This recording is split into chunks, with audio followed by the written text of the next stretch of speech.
D and Davis, the show. Right now, we are lucky enough to be joined by the publisher of College Football News, the one and only Pete Fiutak. We got a lot of draft stuff that we have to get into, even though our beloved Bears don't have a first-round pick. But we definitely got to get to the breadth of the draft. Those 2 second-round picks. Will the Bears move up? Will they try to gain some more picks? We're coming to Pete to find out all this. How you doing today, What's Pete? going? Hey, between NFL draft and Last Dance, there's actually sports stuff you'd be talking about on a normal, very true, normal one day. It's kind of fun actually for a little while. You started it. I saw your timeline with some of the Last Dance stuff, talking about telling your kids to listen to LL and think about Jordan back then. I tried to watch. I forced my kid to watch it. I mean, my daughter's too young; she's 3. But I tried to get my son. That's not too young. Go for it. Start. She's not. She's gonna be over at the kitchen over here doing whatever she's doing. But yeah, what were your thoughts, real quick, of The Last Dance? I mean, it's fantastic. I mean, I used to work at the Pro Football Weekly offices in Bannockburn and had to drive by Jordan's house every day anyway. And it was always kind of cool every day, kind of look over, seeing the 23 and being geeked out. I've got the stories about the Testarossa flying by me on the Edens going home, and now I live walking distance to Jordan's house. I mean, I've been immersed in this, but now just seeing all this footage, it's just cool. I mean, and the way they've set it up, again, with the game 2 against the Celtics with the LL I'm bad background, that's about as badass as it gets. So it's they've done this really cool so far. Yeah. So I guess I'm going to use them on Last Dance questions. My Last Dance, only one. Did you feel like it was Jerry Krause slander? Yeah, you know what? It's obvious. Well, Jordan had all the final say on the cuts and everything, and it's obvious that this is going to be a 10-part series where they systematically dismantle any concept that it wasn't the Jerrys that broke this up. They don't give a lot of credit to the idea, though, that remember the time where you're just coming off of Detroit held on to its core unit for too long and collapsed. Boston, they would not get rid of the big 3, the big 3 McHale group, and they got too old and they couldn't rebuild. So in a weird way, the Jerrys are right. Because Rodman was okay right after. Jordan was still could have been okay, but Pippen after '97, declined. Not fat. He was still around the league for a while, but this was an aging team, and so I get the idea. But yeah, they dismantled it probably a year too early. They should have held it over the lockout. That lockout season, they should have got that 50 games. They should have. It was too early. Like, they shouldn't have destroyed it. But anyway, let's get into. But that's not why you call. That's not why we're here. That's not why we have Pete. That's not why we have Pete Fiutak here on the D and Davis show with us. So look, let's go. Let's start off with the Bears and then go national. And with the Bears, we're looking at the second round, and we've talked about it. Me and Ryan, our executive producer, we kind of had a consensus that we were looking at the Bears perhaps going offensive lineman in the second round, perhaps a cornerback. And I want to know your thoughts on their depth there. Or perhaps they would go with a wide receiver, since this is such a loaded wide receiver draft. Where do you see the Bears prioritizing those 2 second-round picks if they keep both of the picks? If you believe in the theory that, first of all, this is a loaded top 50-ish. So it's a pretty good first 2 rounds, and there's a lot of offensive linemen. It's really deep at corner, and it's really deep at wide receiver, depending on where you see the value in it being. And then in the Bears world, I know that they're kind of addressing tight end. They get rid of Trey Burton. They're bringing in Jimmy Graham, which, that's not an answer to anything. But that's where the top tight ends are going to go. This is a bad tight end draft up top. There isn't a Rob Gronkowski type. There isn't anybody like a Noah Fant of last year, any of the Iowa tight ends who were able to really show a lot. So you're talking Cole Kmet. I like Harrison Bryant out of Florida Atlantic. Kmet, those guys are right around where the Bears have both their draft picks. So what they can do is, if they keep those 2 picks, like you alluded to, they can go best player available with that first pick and just take the guy, because there's going to be a lot of really talented guys who are going to slide, because, again, there are about 45-ish or so guys that could be first rounders, and there's going to be a lot of good value there. So you take the best guy on the board with that first pick, and then take a tight end with that second pick, and you come out of that pretty good. I think they have to go defensive back. That's where the real value is, especially with that first pick. At safety, a lot of these really good guys are going to slide. There's going to be a couple of key corners that are going to slide. So you can fix the secondary with a top-notch player first, then go tight end second. Pete, one question I was going to ask you, is there any scenario that the Bears look at a quarterback in one of those first 2 picks? Yeah, because Jacob Eason of Washington is still probably going to be there. Jake Fromm's definitely going to be there. Jaylen Hertz is still going to be there. But you already invested in Nick Foles. you can't bring in a third quarterback, especially with the second round. Then you really put the pressure on Trubisky. I think you do, because there's a value guy who's going to be there. Maybe not with one of those two picks, because then you're really sending a message. But with the signing of Nick Foles, I think that puts the kibosh on drafting a quarterback there. But they're going to be there. I think Jacob Eason is going to slide deep in this thing, and definitely Jake Fromm's going to be there for him at both picks, and maybe even Jaylen Hertz as well. Real quick, Pete. And I know this is kind of fantasy style, but when you're looking at a team like the 49ers that basically said they will offer up both of their first round picks, even though the Bears need depth, would they give up perhaps those 2 second-round picks to move up to get one player in the first round? Or at least is Ryan Pace like, you know what, I have to fill out the rest of this roster because I've been dealing away picks left and right the last few drafts? Again, there's value. I'm not going to say go as far as to say that I believe the 49ers picked the 15th or somewhere around there. 13th, I believe. 13th. Thanks. It's Indy's pick. The 13th is obviously a strong pick there, because now you've got some real guys. Now you're talking the wide receivers that you were talking about before.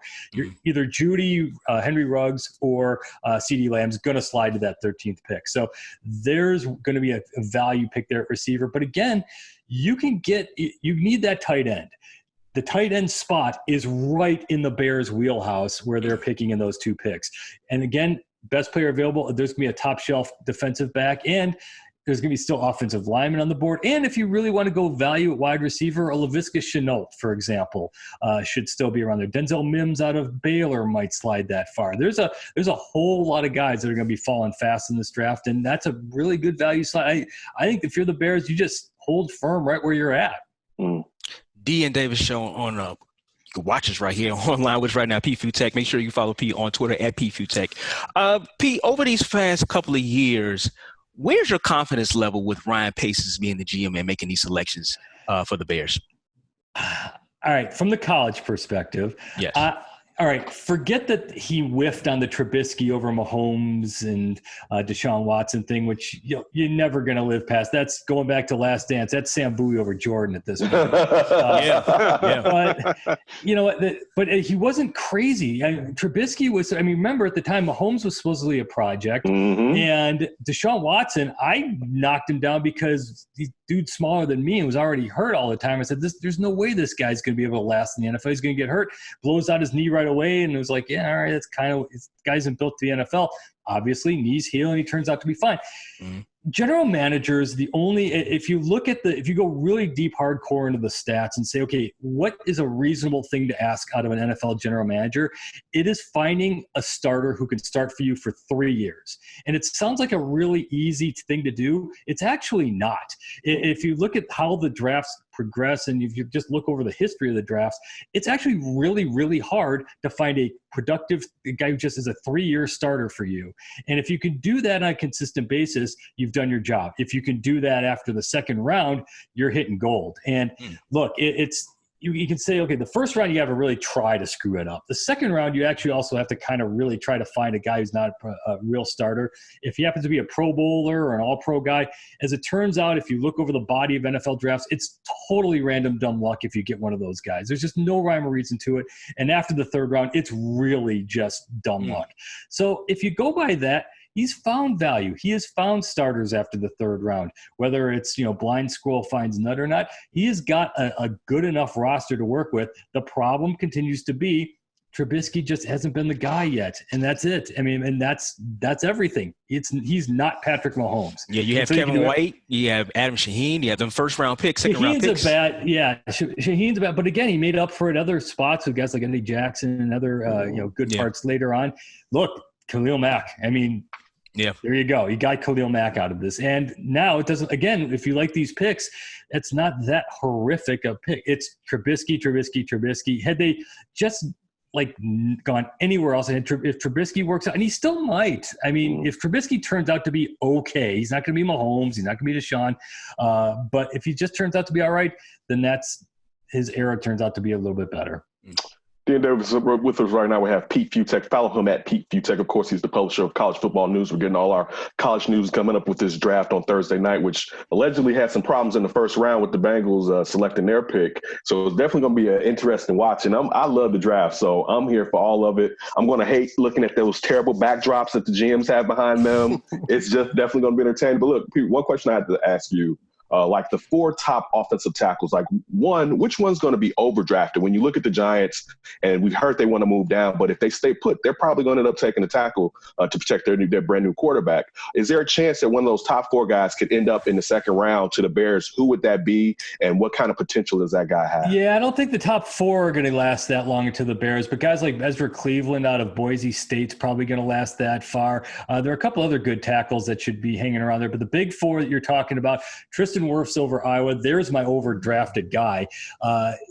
Speaking of the Bears, he's basically Long. He's basically Kyle Long. He is a tackle who's going to end up at guard at a high level, but do you really draft a guard with the 4th overall pick? I mean, he's not Quentin Nelson, but he's a very, very, very good player that you can trade down for. And to your point of being fun, I think this is going to be a blast because I think teams are going to freak out and try to move up to those 2nd, 3rd, and 4th spots to get ahead of Miami, get ahead of the Chargers to try to get Tua or Justin Herbert. So I think there's going to be a lot of movement. And if you're the Giants, to your point, you got, if you want an offensive tackle, like you said, trade down. Andrew Thomas, I'm a huge fan of. Jedrick Wills is the prototype, talent-wise of left tackle, even though he doesn't have quite the body type. And then Mekhi Becton, I am not a fan of his because that guy looks at McDonald's the wrong way. He's going to balloon up to 390. So and he's going to be a top 10 pick. But those are the big 4 guys, and you can trade down to get any one of those. So look, with the Bears giving up their compensatory 4th round pick for Folds, now we're just looking at the 5th, 6th, and 7th rounds. What guys have you looked at the holes that the Bears have and the guys that are going to fall in those rounds that you think will give the Bears some type of value? It may not be next season. Hopefully it will be perhaps the next season moving forward. You could still look at tight end and wide receiver down there. I mean, you can double up. I mean, even if you do somehow get Cole Kmet, again, there are other pretty decent tight ends that are going to fall fast in this 5th, 6th, 7th. Again, the chances that you're going to find a 3-year starter in the 5th, 6th, and 7th round are just complete random dumb luck. So that's where you shoot for the stars. That's where you go for the total tools guys. That's where you go for the Adam Shaheens would be perfect there because the guys look the part but maybe have a few issues with them. Or you just load up on one position, or that's where you go at the quarterback. Because the thing about this year in the quarterback situations are, one, not a lot of teams need quarterbacks for this year. 2, what happens if some pragmatic general manager out there thinks, wait a minute, what if there's no 2020 NFL season? And we got to address, if you're Tampa Bay, you got to figure out your quarterback situation for 2 years from now because Tom Brady's not going to get younger. And if there's no 2020 season, you got to come up with another option for 2021. Same for Indianapolis, same for New Orleans, same for the other places. So you don't know how much panic there is going to be out there. And again, for the Bears, maybe that's where you find your quarterback later in the draft. And again, a guy like Jake Fromm's going to drop into that 5th round area. Anthony Gordon out of Washington State. So there are going to be a whole lot of pretty interesting options there. This is a really, really deep draft, a lot deeper than the last several years. D and Davis Show, Pete Fiutak on the line with us right now. Listen, if any other draft, obviously you got Joe Burrow going to go to number 1. He's a quarterback stud, right? But Chase Young, the defensive end coming out of Ohio State, man, he is unbelievable. But beyond that defensive end, who's the next big defensive end people should be keeping their eyes out for, who's probably going to go high or is going to surprise a lot of guys who want to make it to the big league? The big question mark out there that I really want to know is where everyone's thinking about Zach Bond out of Wisconsin. As everything was perfect, he's about in the 20s or so in terms of pass rusher. Had kind of a wonky urine test at the combine, but there's a guy who I think if you kind of flip the switch on him, he might be another TJ Watt out of Wisconsin at a pretty good value in the 20s. Certainly there's some nice other parts of the Yatir Gross-Matos out of Penn State. Needs a little bit of work, but he is a pure pass rusher. But you're right, it is Chase Young.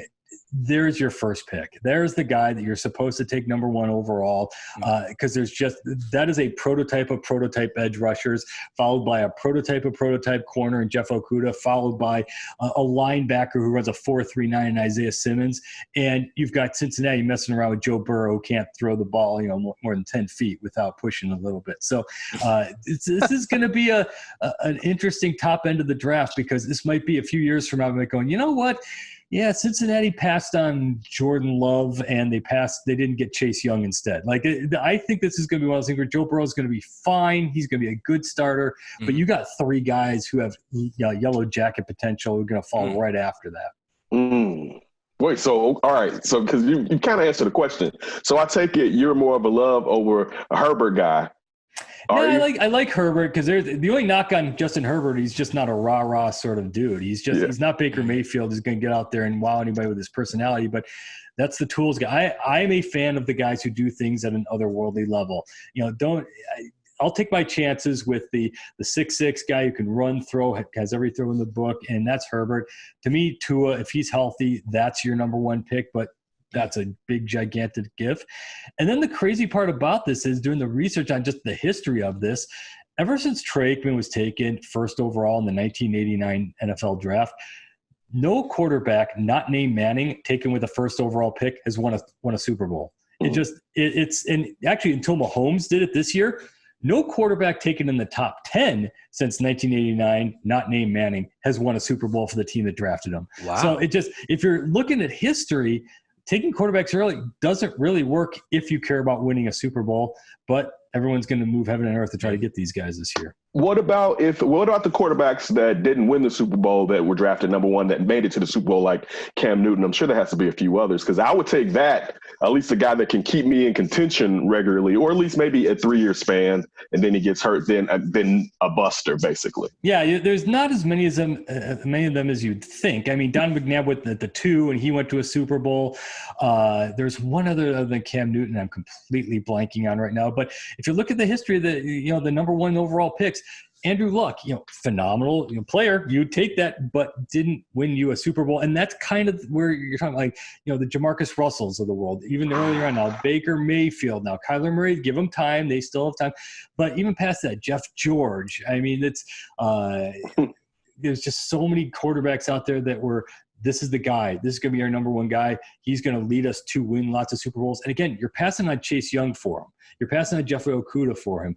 If you're Cincinnati, you want to talk about drafting, trading down. Miami's got 3 first-round picks. You can figure out something if you're Cincinnati, move down, maybe get Tua, maybe get Herbert, and then have another prime pick in a very deep draft. Listen, do you think Herbert's going to jump over Tua? Or is that just like draft noise right now to get people to move? You want to talk about the biggest question mark in the betting community? You want to forget fantasy. You want to talk but that is the prop bets on who's the second quarterback going to be off the board. Tua versus Herbert. That's it, because that screws up a whole lot of other scenarios for a whole lot of other prop bets, and we just don't know how freaked out are teams over Tua's hip. How freaked out over Herbert that he's just not a kind of guy. Everything else about Herbert's fine. There's nothing wrong with him. Personality, character, everything is all there. He's just not interesting. And for some reason that seems to be turning off GMs. Tua, again, can you live through that hip? But we don't know what teams really think about Jordan Love. I think he's going to slide to maybe the 20s or so, maybe the 20th with Jacksonville. But yeah, we just don't know. But there's question marks about all 4 of the top quarterbacks in this thing. They are not sure things. And again, this is such a deep draft. You're going to be passing on a whole lot of really good players to take a quarterback. And the other problem with this is Cam's still out there. Jameis is still out there. You can get Derek Carr from the Raiders for a bag of Fritos. I mean, Detroit's talking about offering up Matthew Stafford. I mean, quarterbacks are all over the place. Do you really want to invest in one right now, even if he's not the perfect guy for you? And that's kind of the question right in this draft.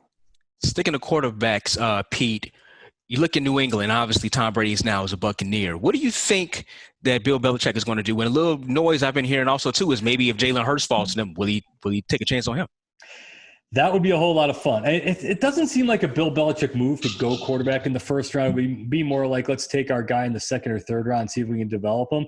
It hasn't always worked out all that well for him. I mean, it worked for Jimmy Garoppolo, and I'm blanking on the name of the Arkansas guy who had the big guy. Was it Landry? I remember who you're talking about. I'm embarrassed. I cannot remember his name, but he hung around the league for a little while. But anyway, you'd see guys say, "Oh, wow, he's going to be the Belichick, quarterback." I mean, Brian Hoyer was fine. That's Matt Castle. Yeah, Castle. Yeah. But I mean, so they've had guys. Mm-hmm. But Tom Brady's Tom Brady. I mean, that's a unicorn of all unicorns. You just can't ask for that to happen again. So maybe you do have to, invest in a talent and see if it works out. Jaylen Hertz would be a whole lot of fun. I know the comp is trying to be out there. Okay, who's the guy who's kind of that blend of mobile quarterback, system passer who kind of fits the Baker Mayfield and Kyler Murray mold, but then at the same time it could be another Lamar Jackson and kind of be a twist on things. Character-wise, in terms of leadership, personality, Jaylen Hertz is the dream. He's just not that pure passer, but neither was Lamar Jackson. That seems to be okay. Ryan Mallett.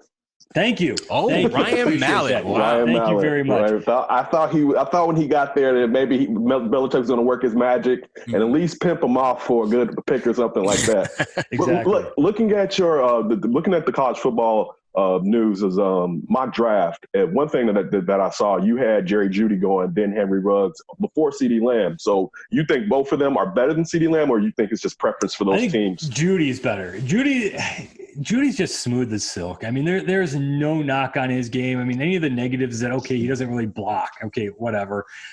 But not a diva. He's great at being one of those guys who's just part of the cast of characters. He's got the speed. Great, just flawless route runner. I mean, he does absolutely everything right. CeeDee Lamb is great, but the questions about the system guys with Oklahoma, it's a lot easier when you're running through wide open spaces like those Oklahoma guys have to do. And then Henry Ruggs is just speed. Look, in our mock draft, I know it's a new regime. I know they're in Vegas. I know it's Mike Mayock here. But it's still the Raiders. They're going to go with – if there's a guy out there who runs a 4.2, they're going to find him. The ghost of Al Davis. Yeah. You got to think that a Davis in that front office somewhere is going to be like, we kind of want that 4.29 guy to be on our team here. And Flash, I think that's exactly what he would bring in. But he's more than just a Ted Ginn. He's more than John Ross. I mean, Ruggs is a full route tree guy. So that's about right. But all three of them. Put them in a bag, take one out, you might have the right receiver. But I like Jeudy best of all three of them. Go ahead, Kim. Guys who are right now the big time names that all we're hearing about, which one of those guys do you think isn't going to necessarily reach his potential, and which guys that are unheralded can we expect to be like you brought up like a J.J. Watt, referring to the defensive end with Wisconsin. Who's J.J. Watt? Not saying he has to be a defensive lineman, but who's the guy in this draft is going to be that type of J.J. Watt? You asked before about who's the quirky pass rusher who's going to find Curtis Weaver of Boise State. He's going to drop a little bit. He's probably going to be a second rounder, but that guy's just a pure energy machine. He's all motor, all pass rusher. I think he's going to be a phenomenal value pick. To me, if you want to talk Bears a little bit, Harrison Bryant of Florida Atlantic. He's not all that big, but that dude just blocks. I mean, there's going to be someone out there who's going to draft him, and they're going to be asked about him, and they're going to bring up the name George Kittle, which I know it's not fair when you do comps like this, but he's as good a receiver. He doesn't have the tools of Cole Kmet, who's just big, fast, and has everything you could possibly want on a prototype come in. But Brian at FAU, great pass catcher, and that guy can hit, and he's going to be right there, right in the middle of the second round. And, I've seen some mocks that have him. You asked about Bill Belichick, looking for the next Gronk. I would not be shocked if he goes in the first round either. That's been my guy through this whole process. Put your wizard. I mean, put your cherry hat on. Like my old school classic hat on. Try to look into the future. Do you see any possible trades happening? You see any team trying to move up, move down? What you got?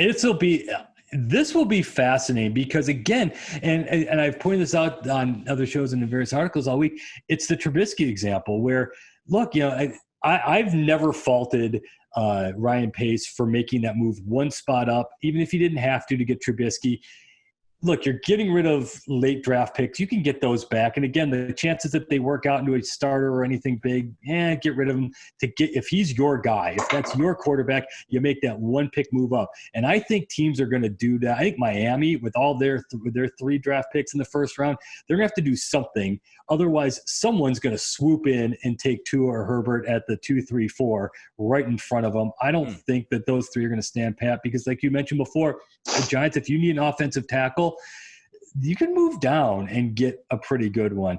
So you don't want to move down if Chase Young is still there. But if you're the Lions, as great as Jeff Okudah is, you could still probably move down there. I do think that there is a chance, prop bet people, that this really could go Burrow to Herbert or Herbert to and then quarterback, 1, 2, 3. Because again, after that, then you got to make a call on Jordan Love, and after that, you got to go with Jacob Eason, and it just drops off the map. And again, you got to be pragmatic about this because who knows if there's going to be a season, and next year, Trevor Lawrence, Justin Fields. Do you have a shot at either one of those 2 guys? And then after that, you just don't know. Remember, if there hadn't been, like, let's say the 2019 season was canceled and Tua didn't get hurt, Tua would be the number 1 overall pick without question. Absolutely. Joe Burrow would be a 5th rounder. Right. He would not be the number 1 overall pick. So there's a guy out there who we don't know about who's going to rise up, maybe Jamie Newman at Georgia, or somebody who's just going to all of a sudden go from a guy who right now is a mid-rounder to the must-have, top 10 overall pick.